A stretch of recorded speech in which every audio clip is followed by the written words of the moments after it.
আসসালামু আলাইকুম ভিউয়ার্স, আশা করছি ভালো আছেন। তো আজকে আমি কথা বলবো যে গাভী বা বকনাকে আপনারা রোদে কেন দিবেন। এই যে এখন কিন্তু শীত শেষের দিকে, তারপর সকালে বেশ ঠান্ডা পড়ে এবং রোদও বেশ 10টা-11টার পরে থেকে রোদ অনেক জোরালো হয়।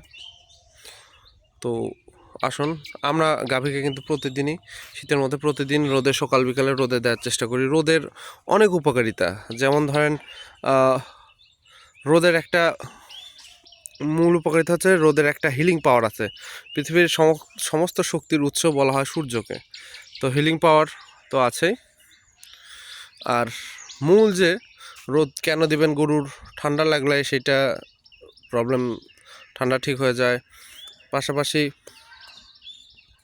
মূল যে রোদে কিন্তু প্রচুর পরিমাণে ভিটামিন D3 থাকে। এই D3 আমরা যে AD3 আমি দিতে বলি হিটে আনার জন্য, এই D3টা কিন্তু এই রোদে থেকেই পায় গরু। এবং D3 না থাকলে শরীরে কী কী সমস্যা হয়? মূল সমস্যা হচ্ছে D3 শরীরে ক্যালসিয়াম শোষণ করতে সাহায্য করে।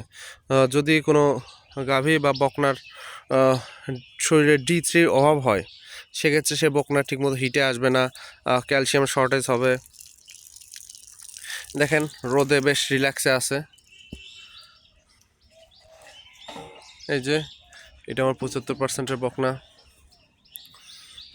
এটার নানা হচ্ছে আপনার সরকারি DH 171, বাবা সরকারি প্রুভেন বুল 202। বেশ সুন্দর হয়েছে। বর্তমানে 6 মাসের গাভীন, আডার ভালোই দেখা যাচ্ছে। মনে হচ্ছে ইনশাল্লাহ, আশা করতেছি 20 লিটারের কাছাকাছি দুধ পাবো। তো আপনারা অবশ্যই চেষ্টা করবেন যে গাভীকে রোদে দেওয়ার অন্তত 1 ঘন্টা করে।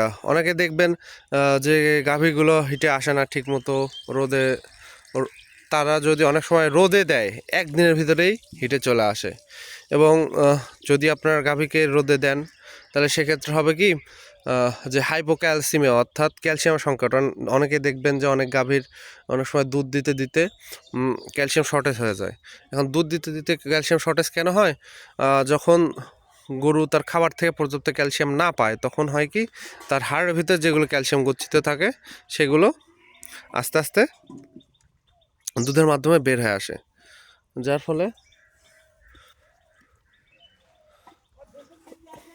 গরুর হাইপোক্যালসিমিয়া বা ক্যালসিয়াম শর্টেজ হতে পারে। তাই যদি গরুকে সুস্থ রাখতে চান, নিয়মিত হিটে আনতে চান, সেক্ষেত্রে আপনারা অবশ্যই গরুকে রোদে দেওয়ার চেষ্টা করবেন।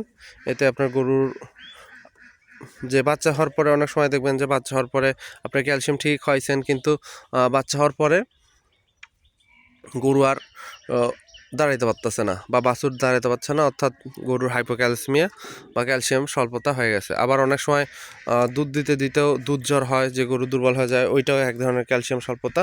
ওইটার জন্য আপনারা অবশ্যই ক্যালসিয়ামের বা ক্যালসিয়াম, তো অনেক সময় দেখবেন যে ক্যালসিয়াম খাওয়াচ্ছেন আপনারা, কিন্তু তারপরেও যে গাভী এই সমস্যা হচ্ছে,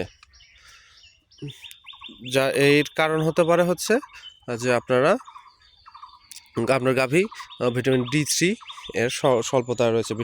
আমরা কিন্তু সবাই জানি যে রোদে ভিটামিন D থাকে, যার ফলে আপনারা অবশ্যই চেষ্টা করবেন গাভীকে রোদে দেওয়ার। আর অনেকের যারা শহরে গাভী পালেন, ওনাদের উপায় থাকে না, ওনারা চেষ্টা করবেন কি, যেসব ক্যালসিয়ামে D3 আছে বা D3 এমনি নর্মালি কিনতে পাওয়া যায়, সেগুলো আপনারা চেষ্টা করবেন আপনার গাভীকে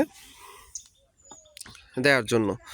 D3 দিলে পরে আপনার যে ক্যালসিয়ামগুলো আছে সেইটা বেশ সুন্দর শোষণ করতে পারবে। গরুর আর ক্যালসিয়ামের সমস্যা হবে না, সময় মতো হিটে আসবে, সময় মতো বাচ্চা আসবে, আপনাদের আর সেসব নিয়ে চিন্তা করতে হবে না। তো আজকের মতোই আমার জন্য দোয়া রাখবেন। আসসালামু আলাইকুম।